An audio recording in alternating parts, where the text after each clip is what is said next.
with the support of the MacArthur Foundation. These town halls represent an opportunity for you to get to know the candidates who want your votes so they can lead Nigeria for the next 4 years. We are live on the network service of the Nigeria Television Authority, on Television Continental, TVC, and on Wazobia Television, OG TV, and Impact Africa Television. You can also hear this program on all Radio Nigeria stations across the country, and we're streaming live online at dtv.media and nta.ng live.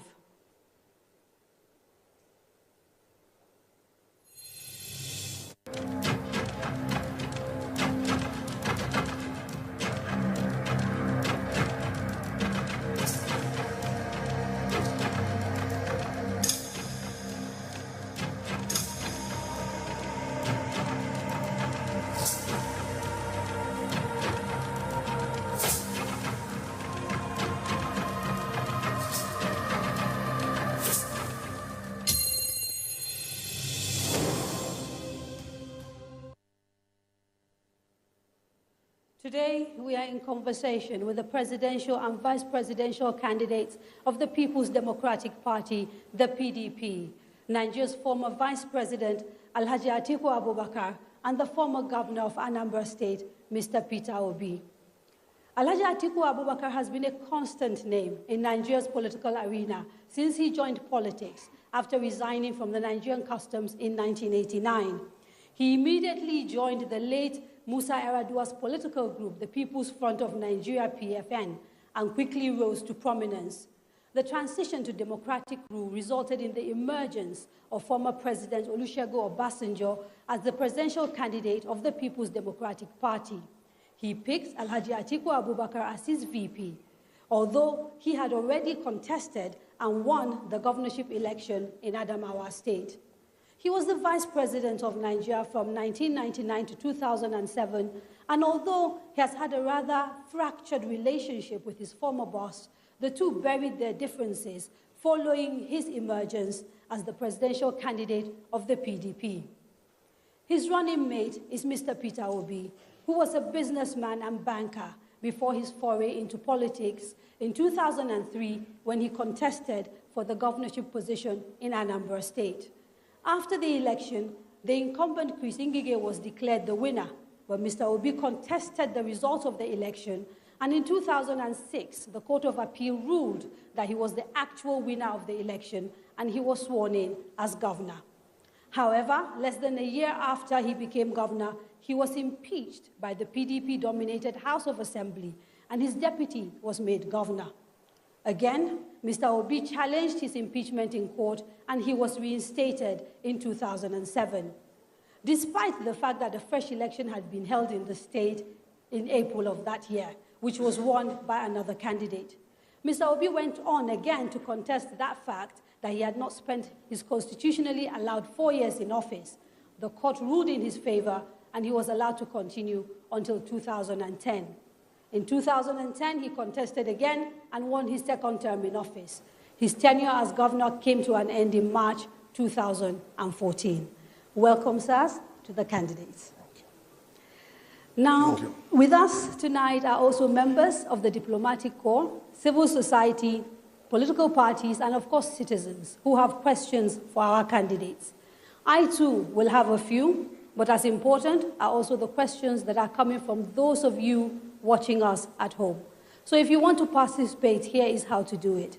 Send your questions on any of the following social media handles. On Twitter at The Daria Media or at NTA News Now, on Facebook at The Daria Media, on Instagram at Daria Media NG. Throughout the program, these handles will scroll across your screen. Don't forget to use the hashtag #NGTheCandidates. Otherwise, your questions may get lost. Again, remember to tell your friends and family in the diaspora that they can watch this program online. We are streaming live on dtv.media and nta.ng live. Now, welcome to the candidates, sirs. Thank you. I'd like to start by asking you why you believe Nigerians should elect you as president and vice president in a few weeks when they go to the polls? Thank you, Candaria.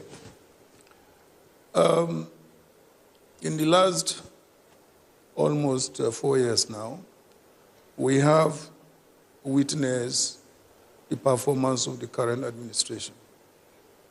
And I believe Nigerians should be able to compare the records of achievements of the previous PDP administration and the current APC administration. In summary, the APC administration came into office with a promise to address 3 serious issues. One of which is to improve the economy, to fight corruption, and also to contain the Boko Haram insurgency in the Northeast. At the time they came in, Nigeria's economic performance was fairly good. Our GDP growth was about 6%. Immediately they came in, they took us into recession. And we are still getting out into recession. Our GDP growth now is about 2%. I don't think that's a good performance. So, secondly, when you go to the fight against corruption, either today or yesterday, we had the latest Transparency International report.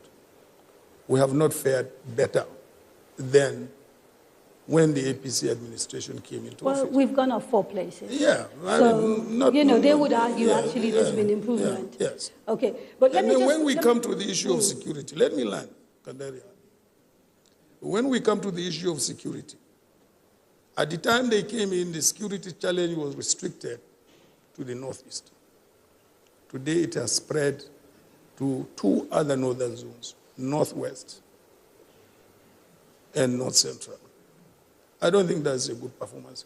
So on the basis of that, I think Nigerians need to know that the current APC administration has really not performed to their expectations. Okay, so your estimation is that they're not doing well. But that can be your qualification for becoming president, because alongside you, there are 2, 3 other people who think that they should be president. And so my question is quite specific. Why you? Why me? Because I'm bringing quite a lot on the table. I would like to claim that amongst us, as far as experience is concerned, I'm the most experienced. Secondly, I'm also bringing my business experience, which I acquired over a long period, almost 2 decades after leaving public service. And of course, thirdly, I believe that I am a candidate for the future because I try to bridge the current generation with the future generation. So. Now, let me bring in Mr. Obi here. Alhaji Atiku has talked about the fact that he's a bridge between the future and the present. And yet he is, I believe, in his 70s. There was a time when you were very critical of candidates in their 70s. In fact, in a conversation I had with you, in an interview I did with you, you bemoaned the fact that Nigeria was having older candidates. And yet here you are contesting for office with a man of a certain age. Why is that? Well, Claire, let me go back and a bit and support the position of the candidates. Why him and why I should be there to support them. Today we have record insecurity that this country has not witnessed. We have record unemployment. We have 21 Nigerian youths unemployed in their productive age. Today we have a record out-of-school children, 13.5 million. We have, if you look at all indices of development, it's gotten worse. Our HEI now is 157, which is one of the lowest. And inequality, we are 157 over 157. Stress, we are 148 out of 150. In fact, you can go on and on. In security, we are now number 3 after Afghanistan and Iraq. And it's predicted we will be worse than them. So when you look at all this record, you need somebody with experience. Somebody that can, one, we're so divided today, that can unify the country. And we will get and for me, you're talking about issue of age. So I'm looking at the experience. If you look at the cumulative experience of Alhaji Atiku, you know why at this time we need somebody who has this experience and a unifier that can bring the country together. And I will be there to support him considering the age difference.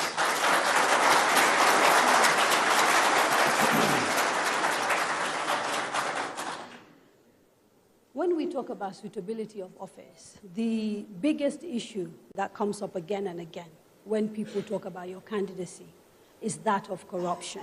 People allege that you have question marks around your integrity. So let me start by addressing that issue before we go into the question of your manifesto and the things that you want to do.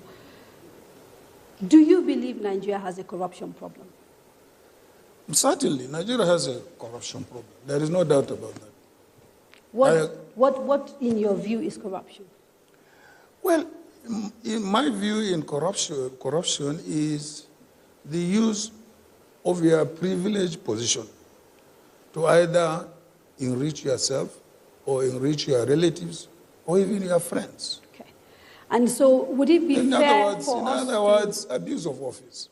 So would it be fair, therefore, using that definition, to examine your record in office vis-a-vis this definition, starting with your time as a custom officer at the Apapa ports and the setting up of a logistics company that did clearing and forwarding while you were in a custom officer? Would you consider that an abuse of office? Certainly not, because it was an issue of share purchase. And at that point, it was very, very lawful for any public officer to purchase shares. And this is exactly, you must remember, I don't know how old you were, but you must, you must remember there was the indigenization decree which was passed by the then military government, which allowed public officers to legitimately acquire shares in their attempt to indigenize most, of the companies that were operating at that time that were owned by expats. Okay, let me try and see if I can get this right, because the information in the public domain is not that this was an existing company in which you acquired shares. This is a company that you actually set up with an Italian shareholder, Mr. Volpi, and which you registered. And the primary job of that business was clearing and logistics. I'm sorry. At a time, let me ask, and then you can clarify. Because at a time when you were a customs officer who was responsible, actually, for making sure that the business of clearing and forwarding was done lawfully and that Nigeria was paid duty according to all the rules that were laid down. Now, is that information that's in the public domain accurate or not? It's not correct. Okay. Let me tell you. Nicotes at that time was not registered as a clearing and forwarding agency. It was a registered company to undertake logistics in oil and gas. And that is what it still does. No more, no less.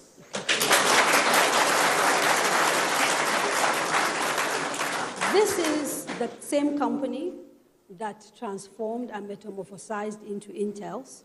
That's right. And which in 2006, was given extended 25-year concession in some key ports in this country, but more than that, it was given monopoly for the oil and gas sector at a time when you were the vice president of Nigeria. Again, do you see that this could be a moral problem or not? Again, you are very, very incorrect. Okay, please correct us. Because the issue of monopoly was not there. There were still companies that we met in the ports that were doing exactly what Intels was doing. So there is no question of monopoly. It's a complete misrepresentation of the facts. There was no monopoly at all. Calabar, Warri, One, all concessioned to you and nobody else. No, it's not all of One. It's not all of Warri. It's not all of Calabar. The oil and gas business, the logistics oil and gas business was you. There was competition, and there is still competition. No, now there is. No, there was. There was still competition. Okay, so you know, what you should have done was to make or conduct a research. I did. They are where? I did. What was Browell doing? This is. No, I was asking. This is on your company website, by the way. This is not information from an outsider. No, I'm taking this from your company website. But you should have also cross-checked to see whether what the company was saying is correct or not. Your company made a mistake about the fact that they have a monopoly. It's quite possible. Okay.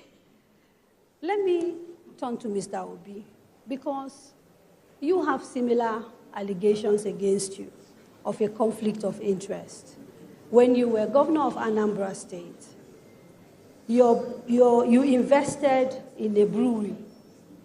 You put money worth about 2 billion naira of the state money in a brewery, Interfact, I think, beverages.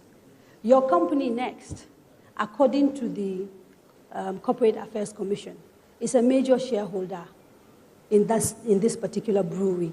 How can you justify that you took money belonging to Anambra State and the people of Anambra State and invested it in a business in which you are a major shareholder?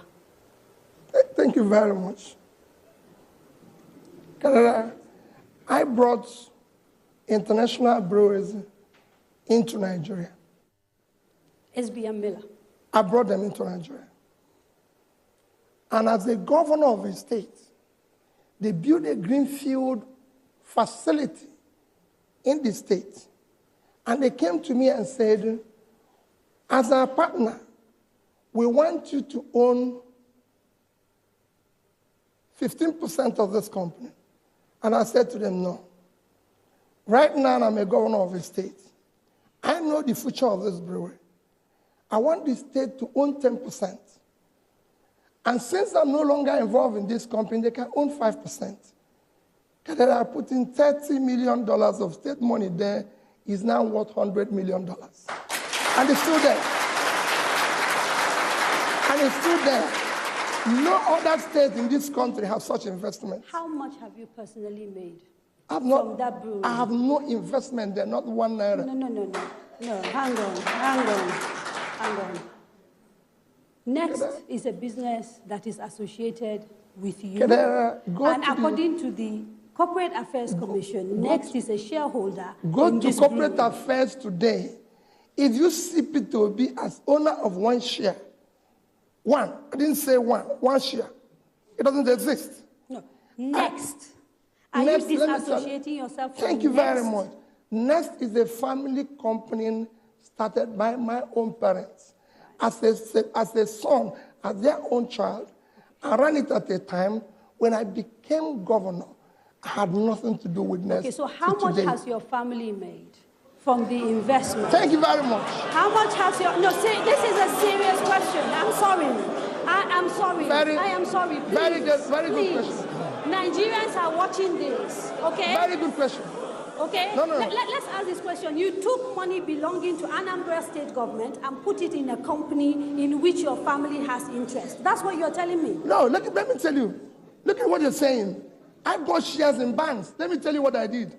It wasn't only in that I invested. I invested $50 million of Anambra State money in power sector. I invested another over several billions in banks, including banks where I have share. I was investing for the future of the state. It doesn't matter whether I have shares there or not. But so, if the shares is making profit, so if I have an opportunity of building a future for the state, shouldn't I have done that? Okay, so can we agree that, in your view, as long as you are making money for the state, if some of that money finds its way into your pocket, it's not a problem? Never. No. Is that what you're saying? No, I'm trying to get clarity. No, let me tell you. Yeah, no, let me clarify it. Okay. I left office in this country. Living in Anambra State, with an investment and cash of 75 billion naira. It's never happened in this country. The day I left office, I had Infidelity Bank, $56 million, 12 billion naira for Anambra State. I had in Diamond Bank, $50 million, 12 billion naira for Anambra State. I had in Access Bank, $50 million, 12 billion naira for Anambra State. Show me in the history of this country where anybody has left 10% of that. Thank you. And we are going to come back and talk about, your track record as governor. But let me come back to Alhaji Atiku Abubakar. In your manifesto, you have a plan for tackling corruption, which you've agreed is a problem in this country. What is it? I'd like to hear what you plan to do. I have said that there is need for us to go by the adage of the English saying, which says, prevention is better than cure. We can have both going side by side. Punitive measures, preventive measures. And my point is that we should be able to introduce technology in our public service. We should be able to introduce technology even in the private sector, so that relationship between members of the public and government is not personal. I gave an example of the United Arab Emirates, whose citizens are not as educated as Nigeria.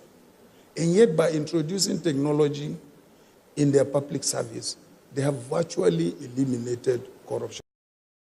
You want to apply, and you get approval.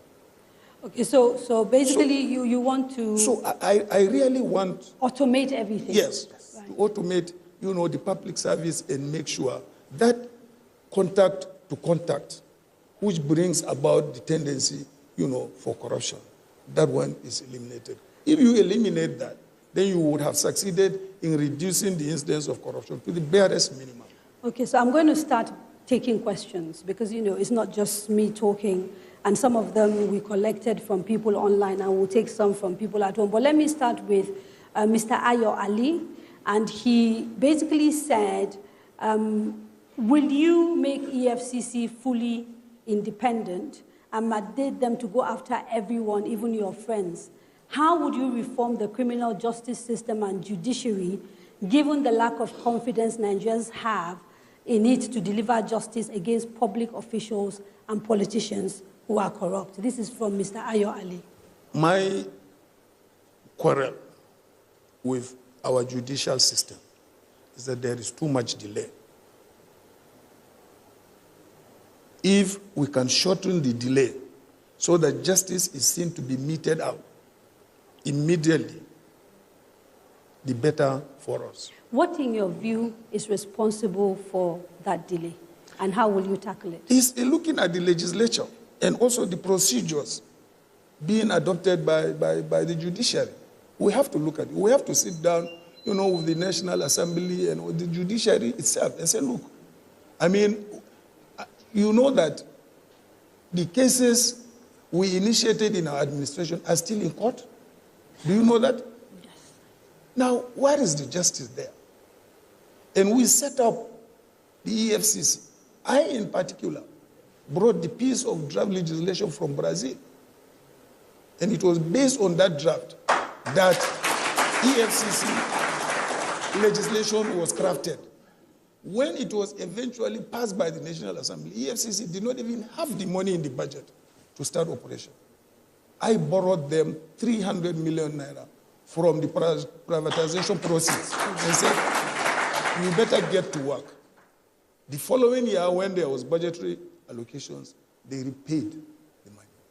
So I believe the period that it takes, most of the convictions we are hearing today were cases that we started in our administration.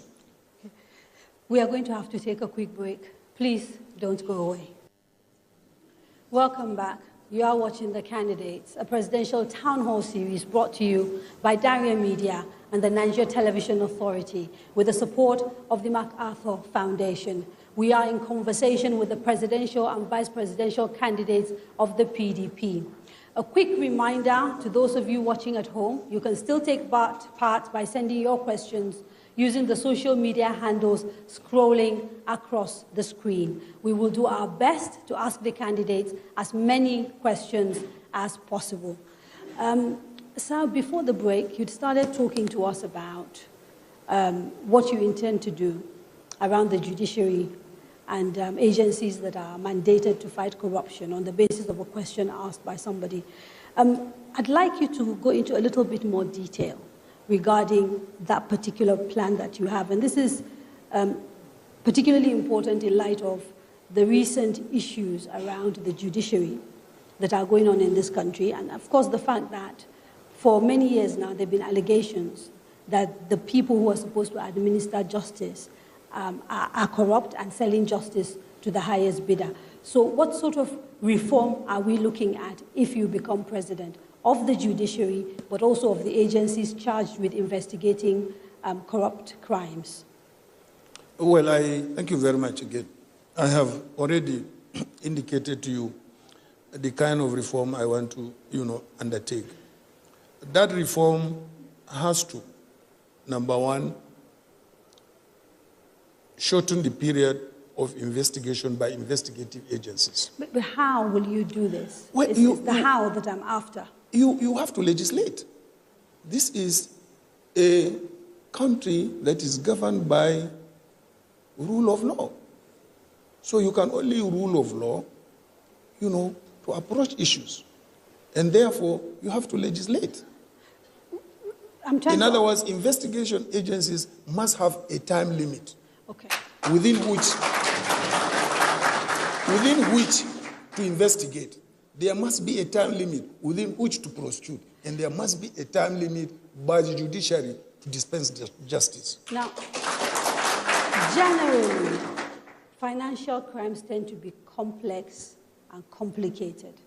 How practical is it for you to say to a man who is investigating someone who's maybe taking money out of state coffers or who's been, beneficiary of proceeds of crime, where maybe the chain is abroad in different countries, that they must do their work within a short period of time? Won't you be denying justice by doing that? No. Why is it that other countries are doing it within a shorter period of justice? Are they denying justice to their citizens?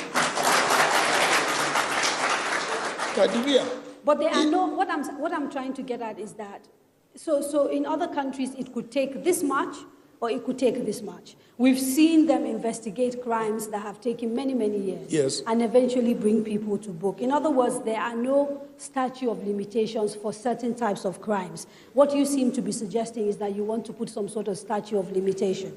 Not necessarily, because I don't like even statute of limitations. Because sometimes you let criminals go. Why? Why, in this era of technology, what financial investigations will not be able to do within a specified, reasonable period of time? I believe it is doable. Honestly. If you become president today, what about existing cases? What are you going to do about them? I believe there will be need for dialogue between the various branches of government. Look, we are at a very, very crisis point in this country on the issue of fight against corruption. We can't afford delays. Before we review our procedures and our laws, I think there is need we do something immediately. And I believe everybody will understand if you really intend to fight corruption. Would you consider an amnesty where you say to people who've been involved in corrupt practices that bring back money and we draw a line, and then going forward, we begin to implement ABC? Why not? I give you an example of Turkey. Turkey gave an amnesty, and all the money abroad came back to Turkey, and the government said, when you bring the money, there is even no taxation. We want you to invest in manufacturing, we want you to invest in technology, we want you to invest in real estate. And look at Turkey today. It's like any other European country in terms of its development. And then they drew a line. Why not? We could consider it. No, but have you considered it? Personally, yes. Personally, I have considered it. Okay. Why not? You will realize that for a few Nigerians, this will be problematic. Yes, it will because be. It sounds like it will be, but a way of trying to allow those who've stolen money to get away with it. What have they been able to achieve? Let me tell you what we achieved when we came into the office to fight corruption. There was a recovery panel set up by President Obasanjo under my chairmanship, myself, the Attorney General, and the National Security Advisor. And by calling various people who have been alleged to have stolen money, we recovered over $4 billion which we paid back into the treasury. If you were to go and prosecute these people, up till now, you will still be prosecuting them, and that money would have been denied you. So, I mean, there are a number of options. The moral issue with that, though, is that in many ways people say there are two problems. First is that corruption then looks as if it pays. And so therefore, people are not, there's no deterrent for people because they feel that if they steal, there's always going to be an opportunity for them to be able to make a deal and come back because they're bringing money back. And then you're sort of sending the wrong signals as well to people who are coming up, because this is, we now have a culture and people are trying to change that culture. It all depends on what you want to achieve, whether it is moral rectitude you want to achieve or you want to see a fast development of your country from proceeds of corruption and so on and so forth. It all depends on what you want to achieve. I'm going to take a few questions from the audience. The lady in pink, the gentleman over here with the glasses, right at the back, the lady in the black scarf, and then the gentleman, in the glasses as well. 4 of you, then we'll come back to the candidates. Please keep it short because there are a lot of people that want to talk.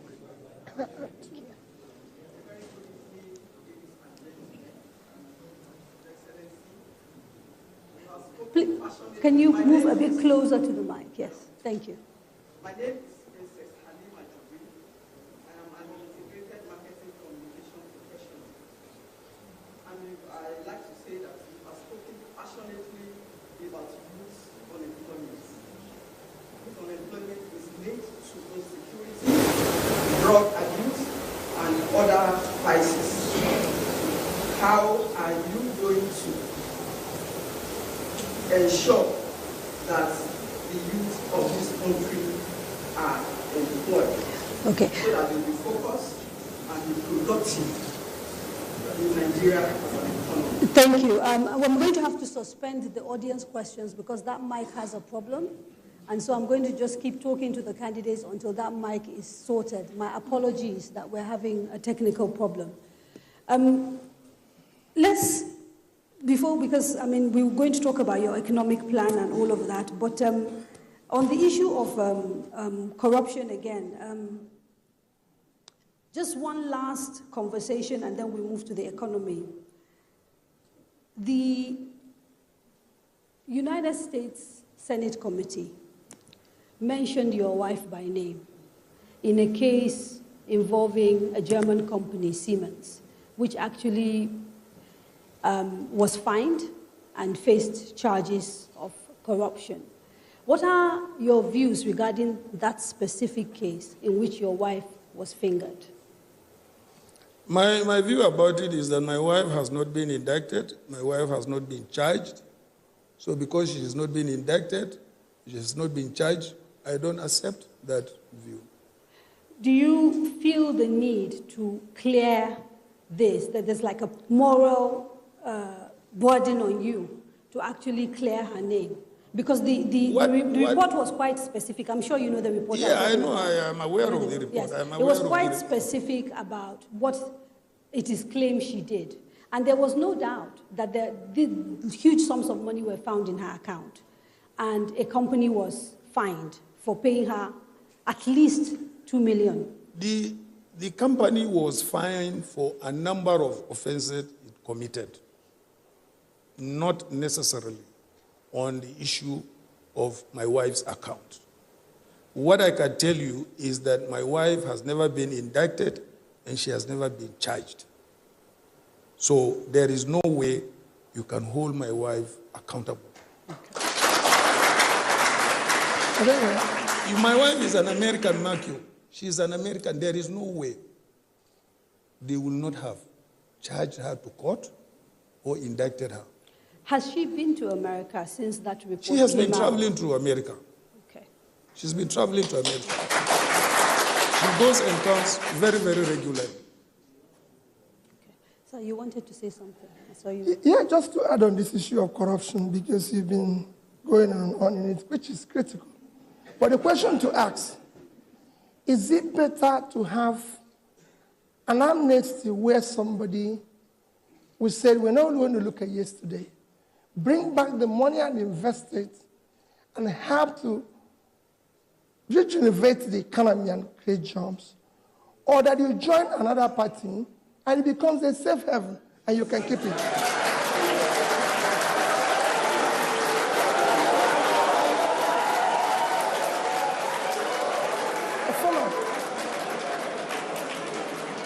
A follow-up. Okay. This is... Not just a follow-up.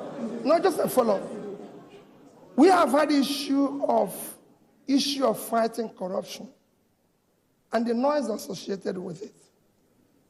Where you took over an economy that was $520 billion with a per capita for every Nigerian of 2,500. And you abandoned about growing the economy and was busy chasing what seemingly does not exist in your people. And then you ended up not recovering even $5 billion, okay, so, and the economy have lost okay, so 120-something billion. There are two issues. We are now where every Nigerian per capita is below 2,000. Okay, so let's deal. So we have all lost $500. So let's deal while you're busy, not adding anything. Okay, so let's deal with the two issues. The issue of the economy, which other critics will argue is actually a direct result of 16 years of a PDP government, and we'll come back to that. But starting with the issue that you made about, when you said that, is it better to do an amnesty? Or part of the problem that many Nigerians have is that actually they don't see any daylight between the PDP and the APC. No, as far as they are concerned, you are the same. Let me tell you, there is. Moving. No, let me finish. The Nigerian politician seems to have no issues moving from one party to the other, depending on which party is going to allow him to contest. And the two of you sitting here are no exception. There actually is. Who is an exception, if I may ask you? Is it President Buhari, who had 4 parties? Who is an exception?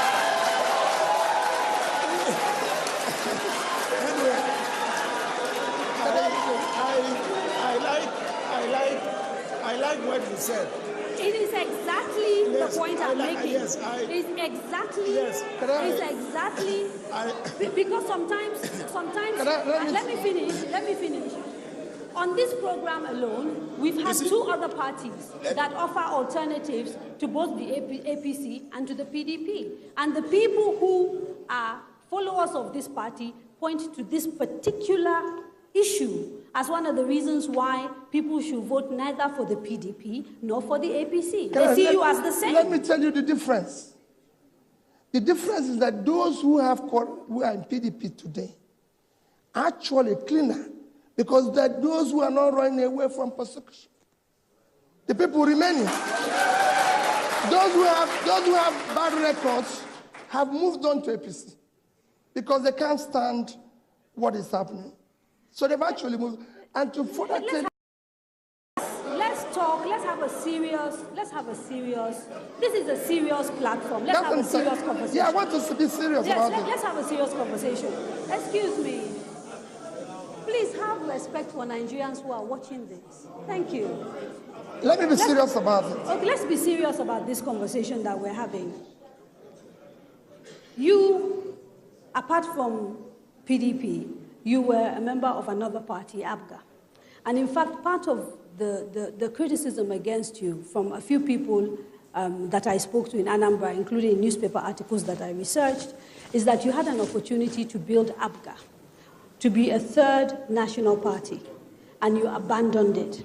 And the reason you abandoned it, presumably, or I was told, is because you felt it did not allow you to play politics at the center. So I'm trying to understand this issue of Nigerian politicians who... No, what is wrong in that? If I have to go to London, Canary, and I have a vehicle, and I can drive my car from Lagos, from Onitsha to Lagos, and I found that I can't drive the same car to London and join a plane, what is wrong in it? We can agree it is about what works for Mr. Peter. No. It's not what works for Peter Obi. No, it is for Mr. It is Mr. Obi having an opportunity to help in building a better society. If I'm going to do it better here, I'll join here. Like I said today, PDP, actually, if you check, all you've said about Atiku Abubakar is alleged. Even when he went to America, they shouted that before he comes back, he will face question. He has since come back, no question. But I can tell you, if you go on the other side, and you can see it everywhere. So, issue of fighting hurt us more. The record have gone from 136 to 148. You said it's been improved. They've come down to 144, but we're still worse than we are today. Let's talk about corruption, even what is happening today, where we don't even have a rate of exchange in this country. Okay. And you're talking about corruption. So let's start talking about the economy. Let me bring in Alhaji Atiku Abubakar, because you've been big on your manifesto has been largely driven by... Before I go to the economy, let me maybe put a closing idea to this corruption issue. You know, one other serious corruption that is facing us is elections rigging. It's also a form of corruption. You know the idea I have? Why can't we not have an election fraud commission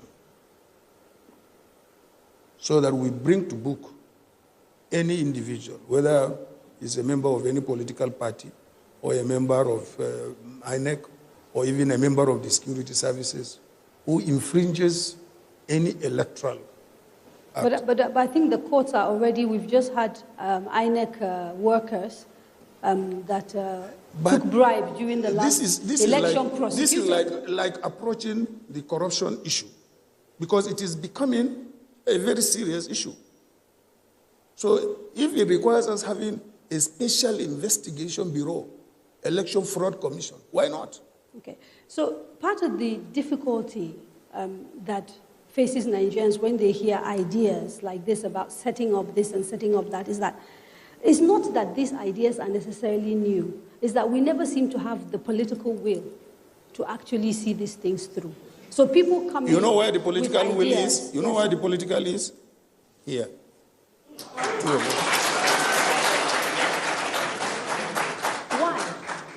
Why? Why? Why?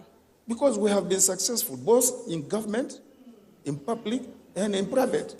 This country, let me tell you, Kadri, this country requires a leadership that is pro-business, pro-private sector, so that we can get out of this mess we have found ourselves. 21 million young men and women unemployed. We have never had it this bad in this country. Okay, so let's talk about that. Let's talk about that. Let's be quite specific about that. What are you going to do about that? You keep talking about making Nigeria better in specific terms, because talking about the economy in terms of private sector led seems as if you're trying to build a government for the rich, by the rich. Where are the plans for the poorest of the poor? I want to hear those plans. Now, you see, we had more people in the middle class bracket during the PDP administration than we have in the APC administration of today. The middle class is completely eliminated. I'm not necessarily... And you have to have a middle class before you can uplift the ones in the bottom, because it doesn't just happen like that. So essentially, if you become president, come May, if you're sworn in and you win elections in February, Nigeria's poor people have to wait a little while for you to build it. So I'm trying to understand. No. So please. Are you a socialist? No, I'm not. But our people, everybody agrees that the situation of our people is very dire. Very dire. Right? And that the gap between the rich and the poor and inequality is growing. And I'm trying to understand what you, as a president, will do for the poorest of the poor. I'm kind of clear that your government and your plan, you have a place for businessmen. You have a place for international investors. You have a place for anybody with a bit of money that wants to do some work. Did you read? Do you have a place for the poor of Nigeria? Yes. Do you read our policy on agriculture? I'm trying to look at it now, but it's short on the how. No, it's short on the how. Let me tell you. It's short on the how. Yes. Now, and it's not that different from what has been done before. One of our major plans is to create jobs. And the greatest job creation sector in this country is the agri sector. And our agri policy seeks to really empower the farmers to be more commercially oriented. Where they cannot, we have a system whereby they will be supported and assisted, to be. I have never seen a... How is it different from the current Anchor Borrowers Program and NISRAL, which is being run out of the CBN? But the Anchor Borrowers go to KBNC. Go to KBNC, whether it's not fake. It's fake. That's not what some people say. You go to KB too, you see the rice farmers as well. Yes, you have the rice farmers, but how many of them?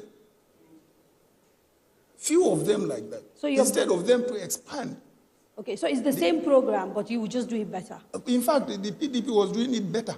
When we introduced the purchase of fertilizer on your mobile phone,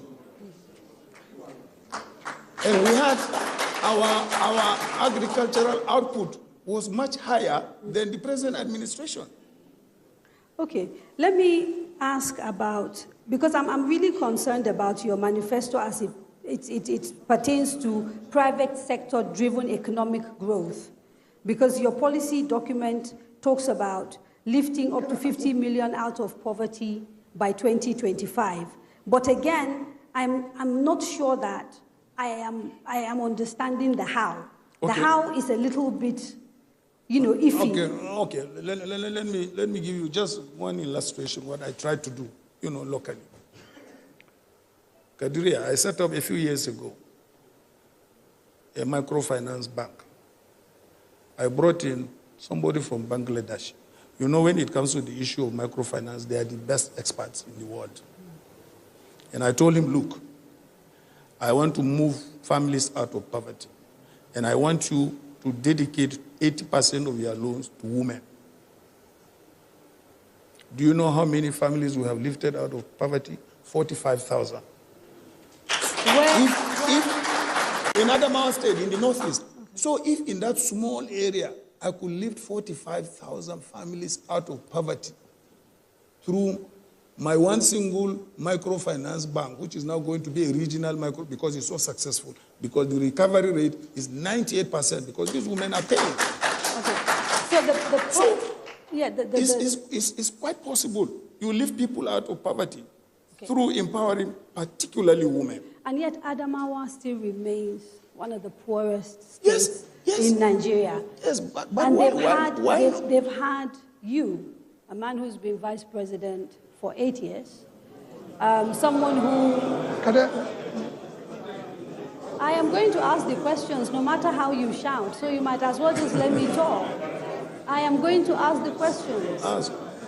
So the Adamawa still remains one of the poorest countries, and therefore, if you talk about people who want to look at antecedents, because you kept talking about your record, and so it's a fair question for people to ask, if your home state has not seen an appreciable change as a result of your major sitting in an office of that of the vice president, why should we believe you would do better for the rest of Nigeria? Again, you have got it wrong because you didn't try to compare what was it before and now. Today, give us the numbers. I may not be able to give you the numbers, but today... So I can tell you. Oh, well, you can tell me, but then you have to convince me that you have the right... I have the numbers. So Adamawa has, for the last 20 years, come in sort of 26th, 27th in the index of poor states in Nigeria. It hasn't shifted much. Maybe one place in the last 20 years. Then it cannot be one place in the last 20 years. It must be maybe in the last 10 years. No, I'm talking about 20 years. I looked at the numbers before coming in here. Because it's one of the things that I wanted to talk to you about. But it has shifted. As it is your state. But it is shifted. A little bit. So one single individual is able to make that shift. So imagine if it is. But isn't that part of the problem, actually? That how? In all your influence, you've not been able to build another you in Adamawa or someone close to you. Do you know how long it took me? That is all about you. Do you know how long it took me to be what I am? Do you know from what background I came? Okay. So I was told when I was researching this that there are two major employers in Adamawa. One is the state government, and the second is you. Yeah. And part of the conversation we had was how come the economy of Adamawa is not getting bigger enough. This is a place, like you pointed out, rich in agriculture and a lot of other things. And yet people are stuck in poverty. They've had people at the highest possible office. And this is the conversation. And the same thing with Anambra, because you talked about leaving money in your coffers. The problem people say is, yes, you left money, but actually the kind of things that you could have done. So you built roads. These are like mundane things that anybody with a bit of money could have done. And that there's nothing tangible that could transform Anambra that you did while you were in office. How will you respond to that? Let me go back to the issue where you discussed about job creation and about what you said about Alhaji Atiku. You showed clearly that in Adamawa, the two major employers is government and him. Let me tell you what you've said. You've actually said that as an individual, he's made a success of his life.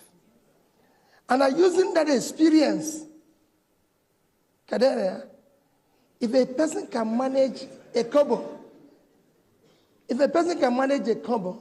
can manage an naira. You've shown success in her own little space. And using this experience, he wants to transform it into a national issue. The people who are there today and those who are arguing don't have such experience. So they don't have such experience. You cannot say of any other presidential candidate that after his state is a major employer. Show me one. None of them. So you have not seen what I'm saying about his experience. It is this experience that it is this experience that is going to transform.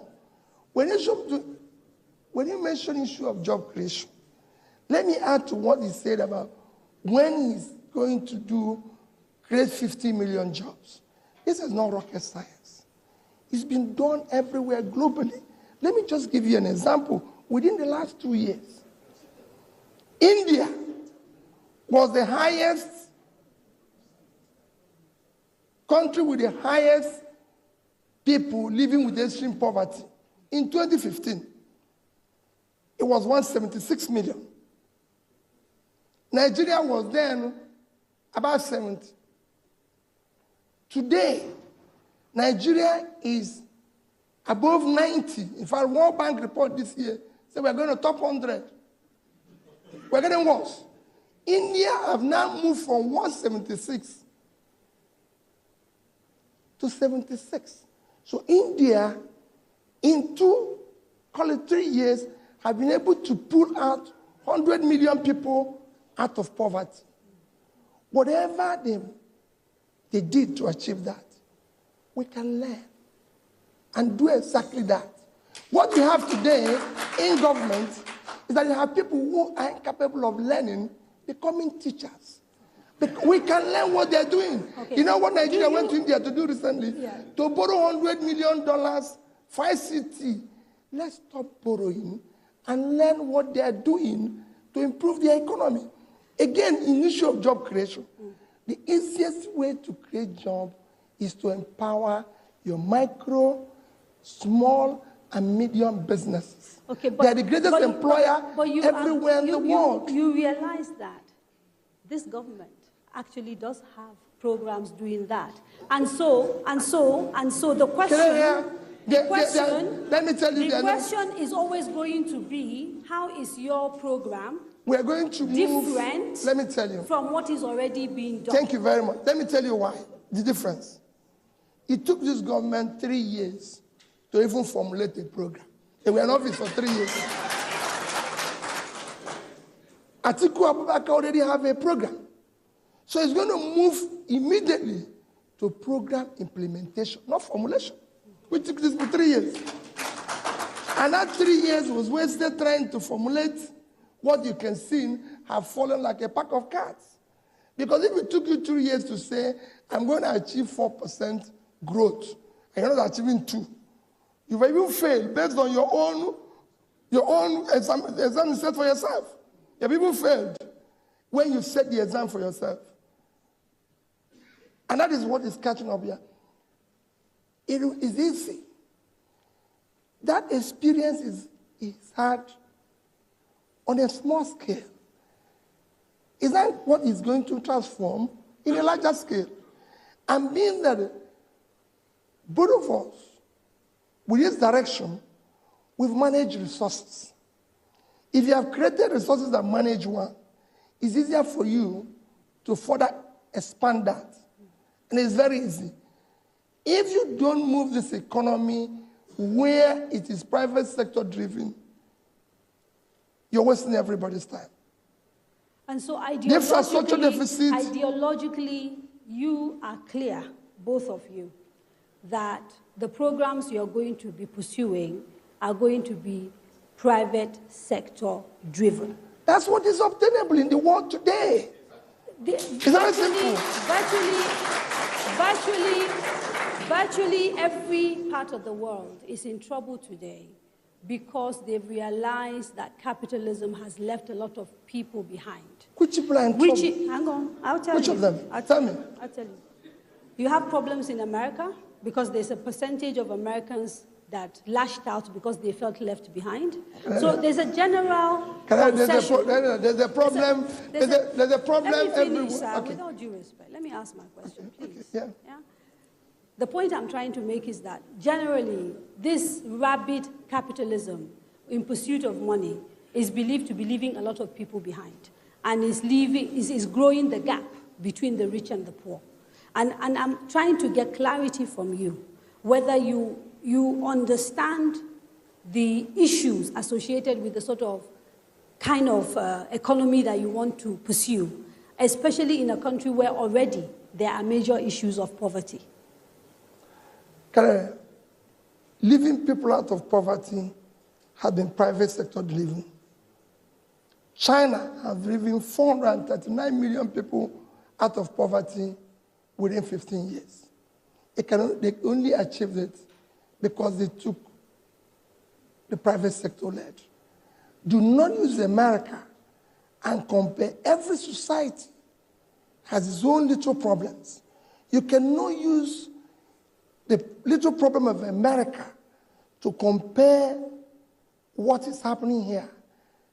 You said I should give No, you can't. No, but if you ask Nigerians today, do you want to live in America? I can tell you, the present condition, 99% will throw in their passport today and leave Nigeria. If you ask Americans, do you want to come to Nigeria? Nobody will want to go because even Bloomberg have said this is the most stressful country to live in today. Do you believe that Nigeria's problems started in the last 3 years? Or do you sincerely and can look at Nigerians in the face and tell them that nothing they are experiencing today has nothing to do with things that have happened in the past 16 years? Let me tell you, as a finance person, there's something we call a discounted position. What you see today, 16 years of PDP, which is far better than what we're seeing, was a discounted position. That's what they were telling us. Please explain discounted position. Yeah, I wanted to say, if you come to me, okay, let me give you. In 2015, APC was going around and said, the country is broke. The country's economy is collapsed. There's insecurity. There's this. They promised us to make Naira 1 to 1. We have to do fact checks when we're doing 1 minute. No, come on. Let me finish. Let's be serious now. Let me finish. A serious conversation. Come on. Let me finish. That's what the promise was. Come on now. Come on now. Okay, let me finish. They promised that they will end Boko Haram in 6 months. They promised that they're going to give Nigerians power. They promised the issue of fuel being 47 naira. They promised, go and check what we see today. All we're saying is, let's look at your promises and know those. They promised to create 3 million jobs. And we've lost 13 million jobs. Yeah, okay, so it's difficult because obviously if I'm not an APC person and I can't keep trying to, it would be nice if we focus on what you are doing. The simple reason being, anytime I push back at you, it will look as if I'm trying to speak for the APC, and I don't want to. Okay, let me tell you what we're doing. Exactly. So let's focus on what you are doing. Let me tell you why it is different from what obtains. Thank you. I have actually told you where we are today, that we have seen record poverty in Nigeria, where we're now the poverty capital of the world. And I believe that with the policies of PDP, Atiku's government, you continue to see annual reduction in that position. Okay. Let's take a few questions. The people I called earlier, they need to finish up. I hope these mics are now working. Huh? Try it and see. They should be okay. Hello? Yeah, should be okay. Hello? Can you keep working? Okay. Good evening, Nigerians. Please, if you can be quiet so we can actually hear them. Please. My name is Abubakar Musa. I'm a pharmacist and a Nigerian with a passion for a better Nigerian. And I'm directing my question to Atiku Abubakar. And it's regarding employment and job creation, because that's what you keep mentioning. And as a successful businessman, I'll put it this way. I'm an applicant applying to work in your successful company. And after passing through some processes, your HR department, that's the human resource department, asked me to provide a referee from my previous place of work to enable me to secure the job. And I have something to say. This is the response of my employer, whom I've worked with for the past 8 years.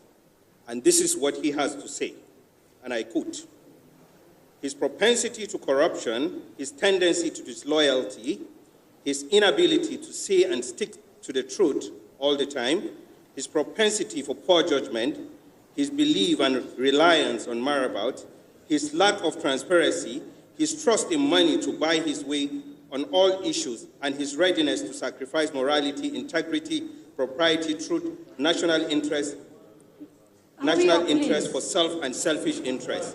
My question is, if my previous employee forward this reference to you, will you employ me?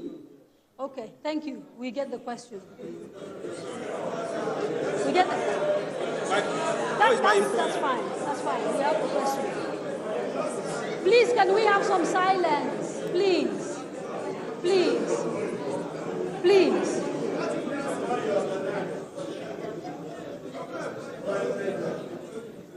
Good evening. Good evening. My name is Shankila. Your Excellency, you have already identified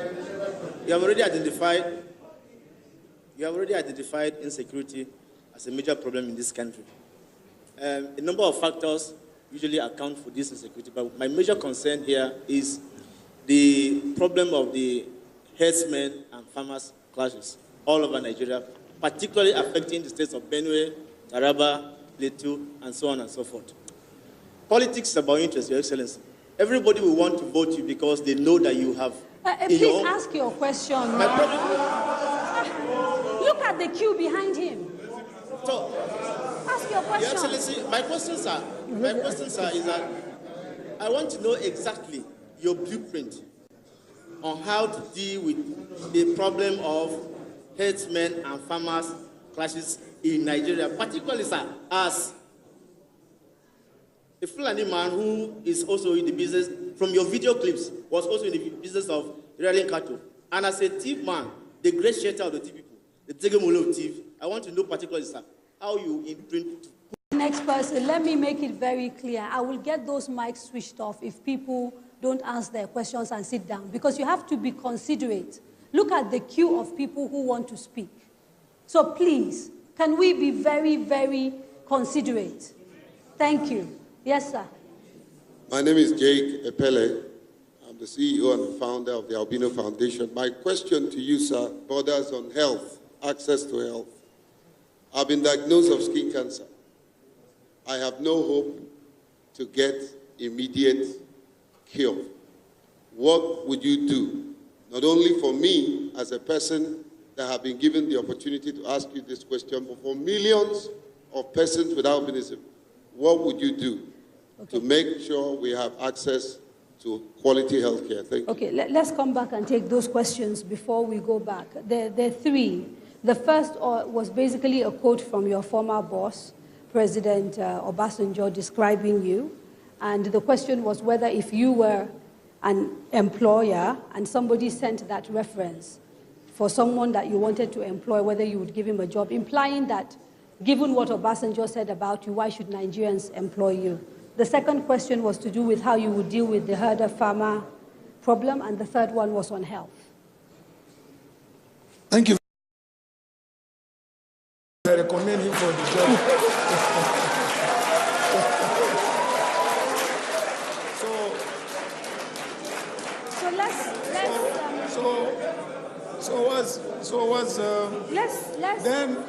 Let's interrogate that a little before we pass through. Let's interrogate that a little.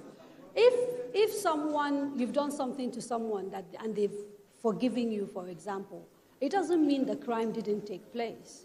It doesn't mean that what was said to have happened didn't happen. It just means the person has decided to move on, or that you are the lesser of two evils if they are comparing you to another person. Some of his allegations were quite specific. You need to... You know, Kadiria, you must know that nobody has been investigated by Obasanjo more than myself. If Obasanjo could not find me guilty of any wrongdoing, then I don't think those, statements stand. Did he lie about you? I'm not here to say that. I'm not here to say that. But it's curious. It's up to my employers. It's up to my employers to say or not. But if I was the most investigated politician or public officer and I was not found wanting, then it's up to my employers to believe what has been said or not. Okay. Next question. Yes, did you want just to make comment on this. You've seen in football today where referees have taken time to look at videos seriously and decide that their action they took yesterday was wrong based on replay. The referee has changed his mind, but he has seen the replay. That's what he has done.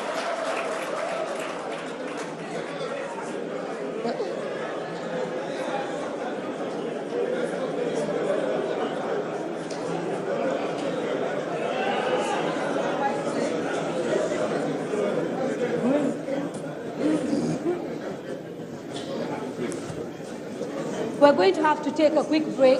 Please don't go away. Welcome back to the candidates. You are watching us and we are speaking to the candidates of the People's Democratic Party. Before the break, there were a few questions you were trying to answer. There's one on health and then one on the farmer-herder clashes. So maybe we can start from there. Thank you very much for asking the issue of farmer-herdsman clash. I believe that the best solution to the farmer-herdsman clash is to try and enlighten our herdsmen on the use of feeding lots. And these feeding lots can conveniently be established all over the country because we have a number of factories that are producing animal feeds, livestock feeds. There is need for an extensive public enlightenment to these herders. To adopt this solution is a way, to minimizing as much as possible the herdsmen-farmers clash. It is an old conflict dating back to the years of the prophets. America has faced the same thing. Eventually, the solution they found was the establishment of feeding lots all over the country. So there, even the herders will find that their cattle have more milk and more beef. And therefore they can earn, in fact, better income or more income if they adopt that system. So explain the system a little bit more. Is it something that you put on the normal grazing routes? How does it work? Because these are people who are nomadic, yes, who are used to moving. So yes, maybe you can explain a little bit more. How I explain is that each, let's say state government, through extension services, can enlighten the herders. It used to happen before, only that it's been abandoned. And if you enlighten the herders, and then you teach them how they can remain in one place with the feedlots, it costs a little bit of money. But the money the income they are going to generate from the milk and the beef will far, exceed, their expenses in buying the feeds, the livestock feeds. So it's going to be a change of life for them. They become sedentary instead of moving. Yes, completely. It has to be over a period of time. But you realize that there are those who will not like that. That actually it is their way of life. I believe majority of them, when we introduce nomadic education, at least we were able to get them to settle in one place. not until the nomadic education process or system was abandoned. And then they started roaming about. Now, some states... I have a guy who is today, a PhD holder. He started from nomadic school. Okay, so there are states, for example, that have indicated they really do not want the presence of herders within their land. And they've brought in laws like the anti-grazing law in Benue. What is your position on that sort of law? We have to look at the constitutionality of those laws. I'm not sure whether they come with the provisions of our constitution, which guarantees, free movement and the right to reside wherever you decide to live in a country and so on and so forth. So we have to look at this. Okay. Yes. Now, talking about free movement, Mr. Obi, as governor, you deported beggars from Anambra State. Deported? Yes. You deported beggars. No. To Akwa back to their state of origin. Never. Somebody deported from Lagos. No. And I challenged it. No, you deported Never. from Anambra. Let me tell you. So what happened? I was the person who complained about somebody deporting beggars from their state. You never took beggars to Akwa Ibom? In fact, they're welcomed because they're citizens of the place. You know, my wife is from Akwa Ibom. How can I deport people to their state? That's because I suffer.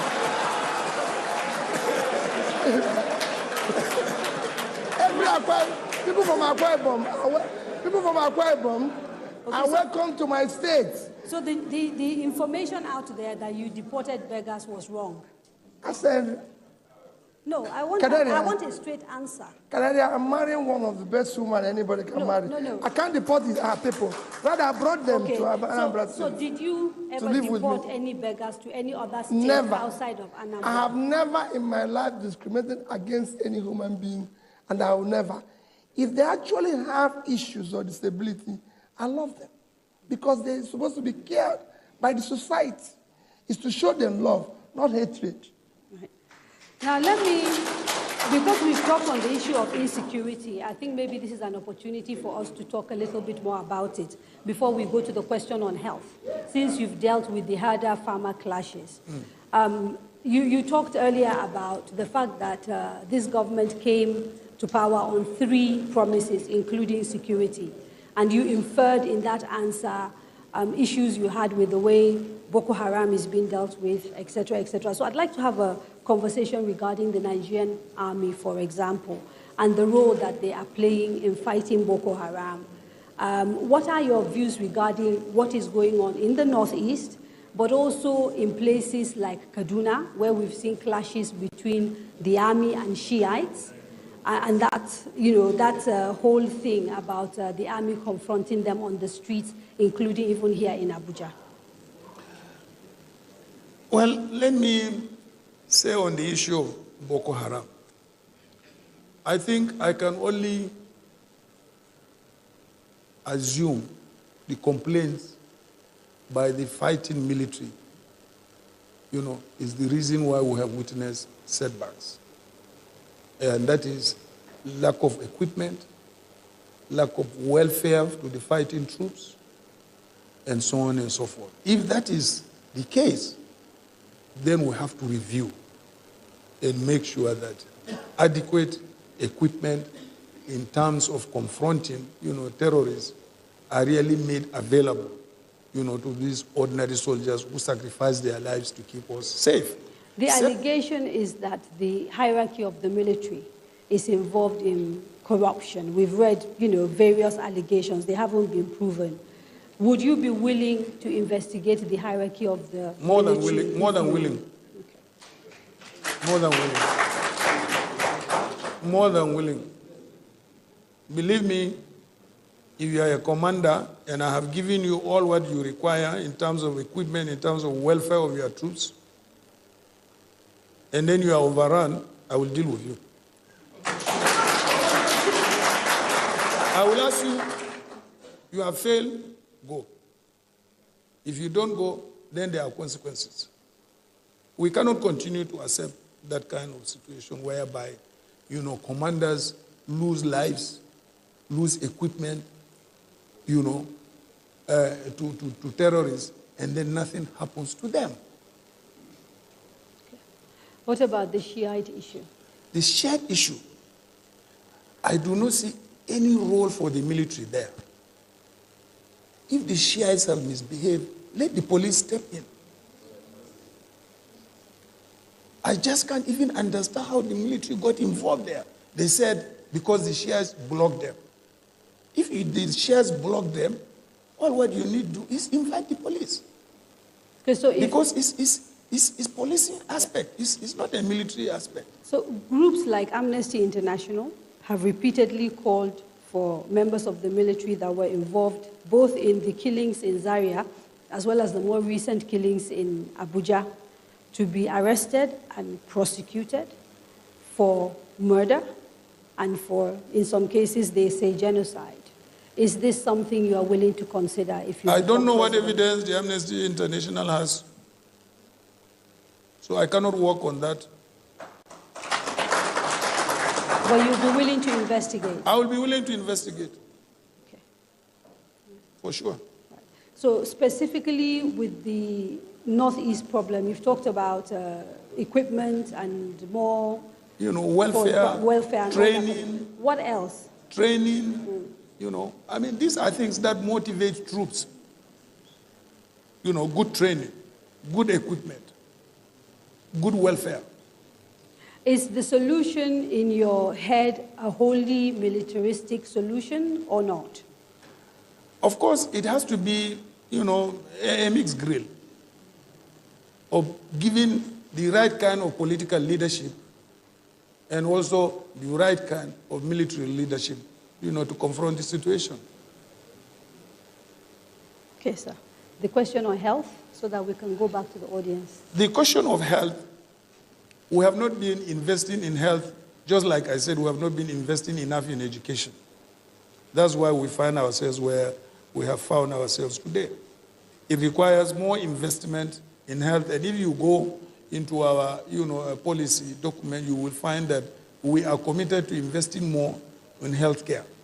And again, this is an area where I am also involved, because currently I have, an agreement with the Saudi German hospital to set up a hospital here in Abuja. In fact, we have set up, the consultancy, the clinical aspect of it. In the next 1 year or two, we'll set up 100 beds hospital. So you need again here to bring in private sector investment. Besides, committing more funds, to public health. In countries where we've seen private health privatized, the poorest of the poor don't seem to be able to do well because healthcare is very expensive. I don't believe it should be privatized. I mean, it should be a private sector and public sector. It should be a mixed grill, because our people will not be able to afford. So government should spend more money on healthcare. No doubt about because it sounds like you are thinking through it now as you are sitting here. No, not thinking through it. Okay. Read our policy document. You will find that both approaches are advocated there. Okay, so who will get the private sector care? Who will get the one from the public sector? I'm trying to understand the details. The private sector, those who can afford, either through their own resources or through insurance. So how will government decide who to give health care to and who not to give health care to? Government should be able to know who are at the lowest, income ladder. We know our poor people. We know those who can afford. We know those who cannot afford. I'm trying to understand how you run the scheme. There are like practical ways of rolling out programs like that. Okay, you see, there is something that I have also instituted locally in my place, what I call the Purpose Fund. In other words, from time to time, I deposit a certain amount of money at the Federal Medical Center in Yola, and I appoint a committee of very credible people. I say, manage it. Anybody who has come to this hospital and cannot afford to pay his bill, you take from that Purpose Fund and treat. But nobody should come to that hospital without being treated. And it is working very, very efficiently. It's been on now for about 4 or 5 years. And it's not much money. Let's talk about tax. Recently, it was reported that you paid an amount that people thought was very small for tax, given how wealthy you are. And we have established that sitting here. We've heard about your farms, we've heard about your logistics company, we've heard about recently your hospital now, and all those other things. I can tell you more. Okay, so how come your tax payment is so low, and in your manifesto you're planning to cut corporate tax and make it even lower for rich people like yourself? Let me tell you. All my companies are paying tax. You can go and verify that one. But you are personally wealthy. The tax I am paying is what I earn from public purse. What I earn as corporate is being paid by the corporate entities. Ah, okay. So yes. You've paid more taxes than what was publicized. Of course, for sure. Can you tell us how much? Honestly, I wouldn't know. I don't know. It's a lot of money. It's a lot of money. It's a lot of money. Okay. It's a lot of money. Okay. Now, part of from the last figure I've seen is a lot of money. Okay. The manifesto that I saw also talked about cutting corporate tax. Yes. Please explain the rationale for that. The rationale behind that is that when you reduce corporate tax, you give incentive to investors to come in and invest. And when they invest, they create jobs. And when those jobs are created, the people who get employed also pay taxes.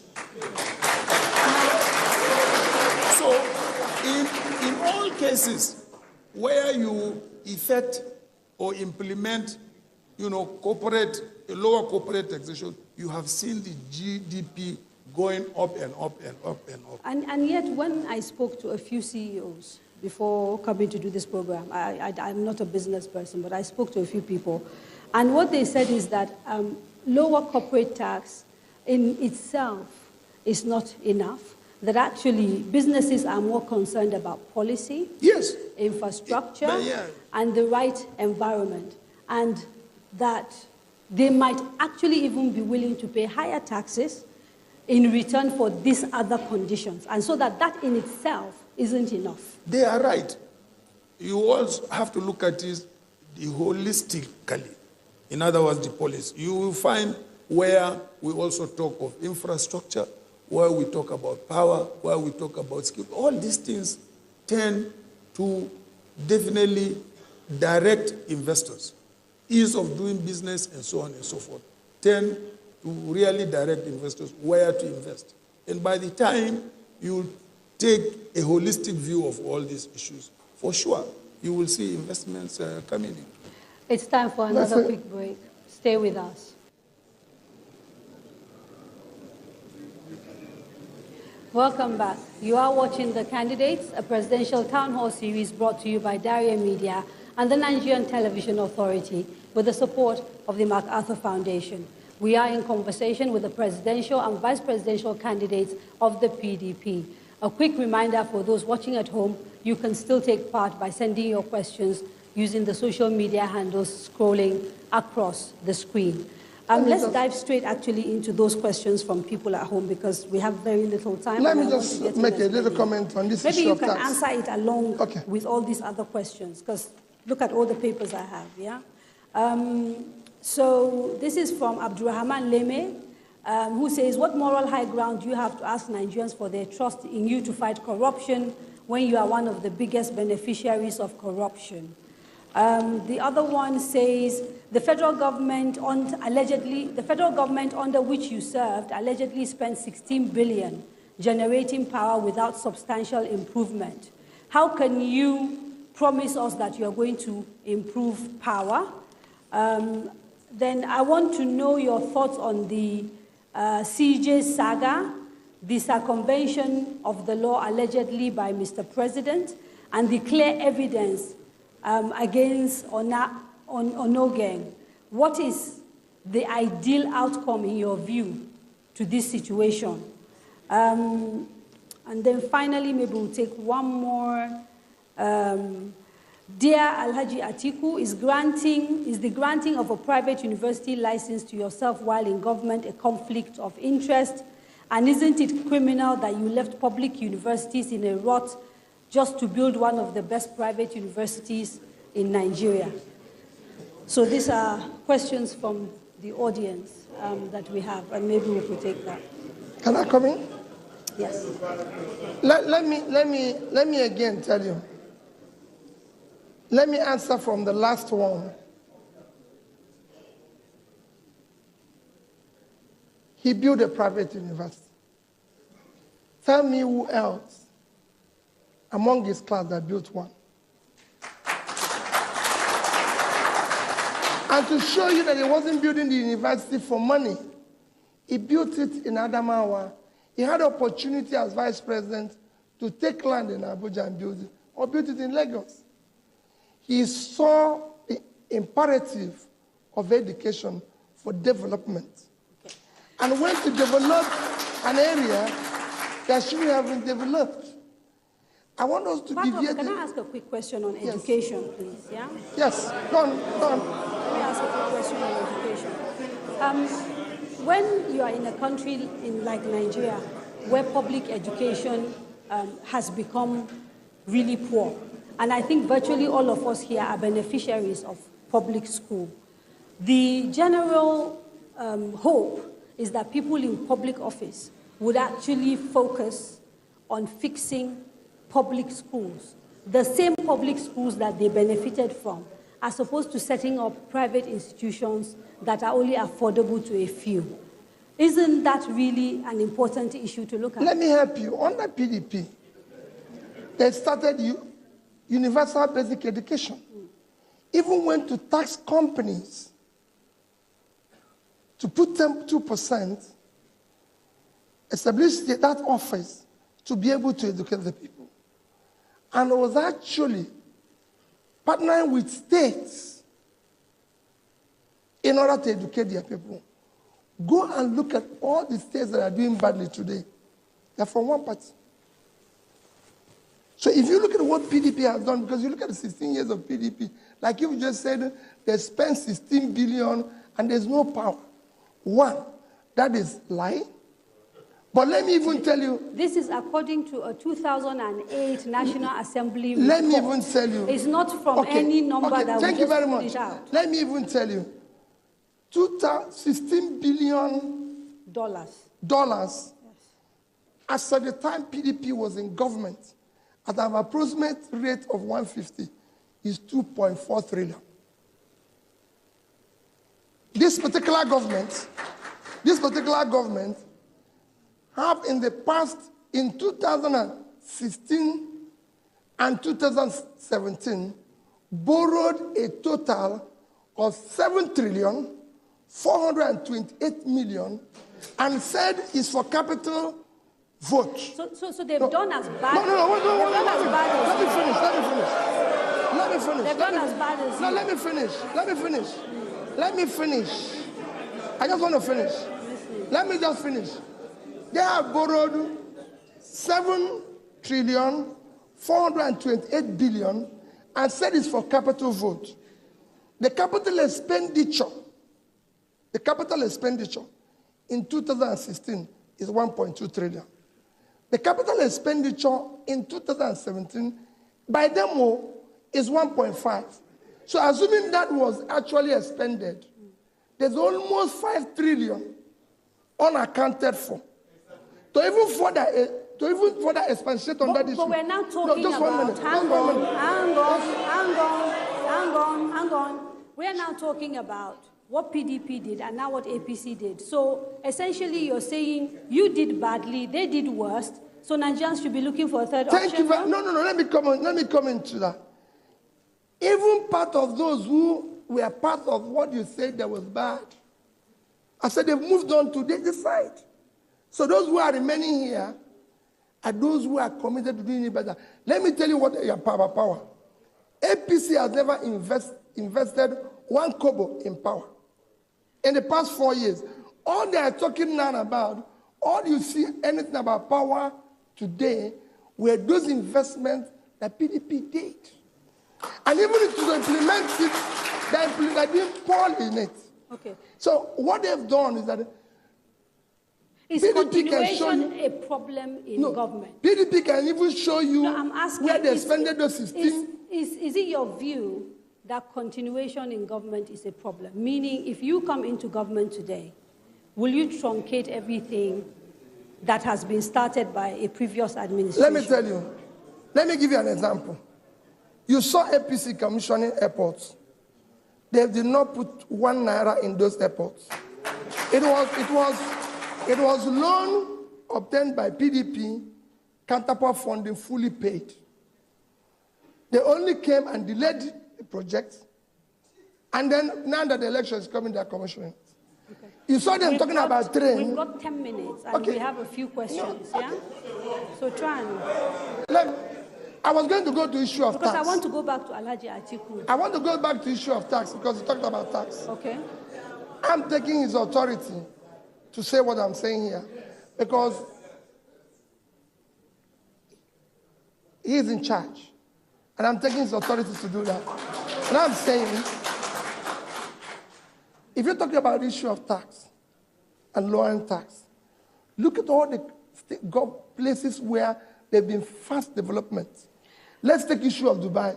It was a desert when they told everybody, no tax, nothing. The world came there. So when you lower tax, the world will come in. And if you're talking about private sector-driven economy, you need the private sectors to come and invest. So what will you use for your programs if you lower tax, you are a mono economy, and yet you keep talking about these ambitious programs that you are going to run? Where is the money going to come from? Let me tell you where the money will come from. This is what I'm saying. Let me tell you where the money is going to come from. And I've used 2 economies in Africa to tell you. The budget of South Africa is $120 billion, 55 million people. The budget of Nigeria is 30 billion, 198 million people. What it didn't show is the missing link. The missing link is that South Africa have put their economy, knowing the deficit and everything, that everything has to be driven by private sector. So it reduces corruption. So instead of going to build airports, build ports where you have to put in your relations and everything to run them, you put it in a private sector hand where they can go to the capital market, borrow money, do it more efficiently. It helps your capital market to grow. It helps the system. By that, you create more jobs, like what you were talking about. Okay. Quick questions, because I'm told, they're in my ear telling me we're about to wrap up. And so I have to ask 2 very quick questions. Because you've raised the issue of privatization, you were the head of the Economic Council during your time as vice president. Some of the privatization that took place under your watch left a lot to be desired. And I'll give you 2 quick examples. Alscon in Ikot Abasi, a facility that was built for close to $3.5 billion, sold for 250 million naira, $250 million, way below market price. Then we have issues of when NITA was privatized, it's only this year we started paying pensioners.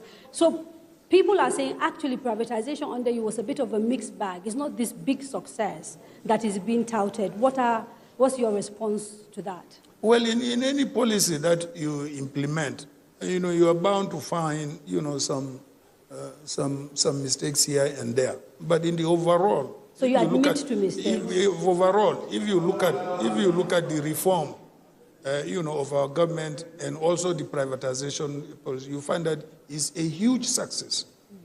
It's a huge success. What did you do then that you will not do on your second coming? Do you have any regrets? Are there any things that when you look back and you think, well, I've learned from that, and if I come back as president, I will avoid this?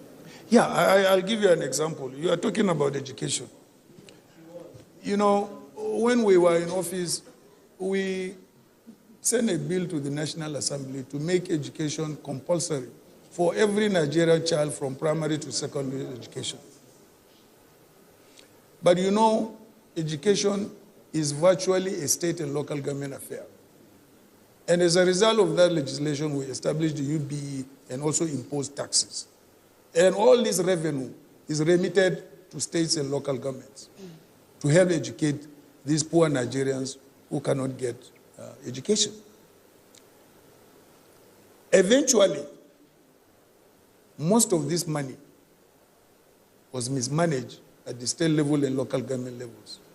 And going through the legislation, I discovered that we made a mistake. And what mistake did we make? We did not have a provision to penalize any level of government, whether it is state or local government, if they fail to implement those policies. And I think if I have another opportunity, I will return the law to the National Assembly.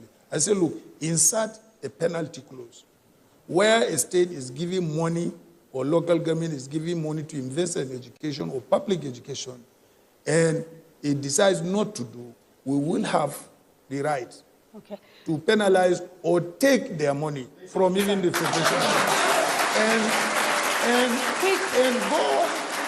go directly and intervene in the education of those kids. Let me tell you what I did. Let me just give me time. Don't cut me off. No. It's not me. It's NTA's. No. When I was vice president, I took a tour to Anambra State.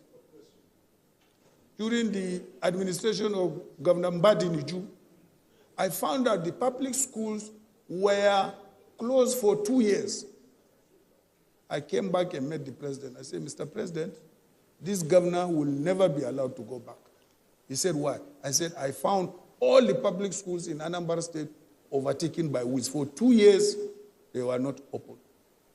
Believe me, I made sure Mbadiniju never went back. Okay. Let me tell you, this is how I feel about education. You see?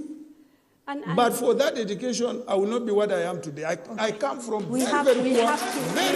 Yes. A final question for the two of you before we have to go. If you lose elections, will you accept the results?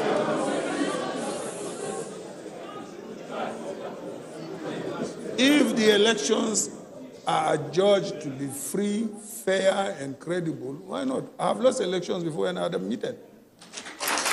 Thank you very much, Mr. Peter Obi, Alhaji Abubakar. Sadly, we've run out of time and have to leave it here. I want to thank Alhaji Atiku Abubakar again and Mr. Peter Obi, the candidates of the PDP.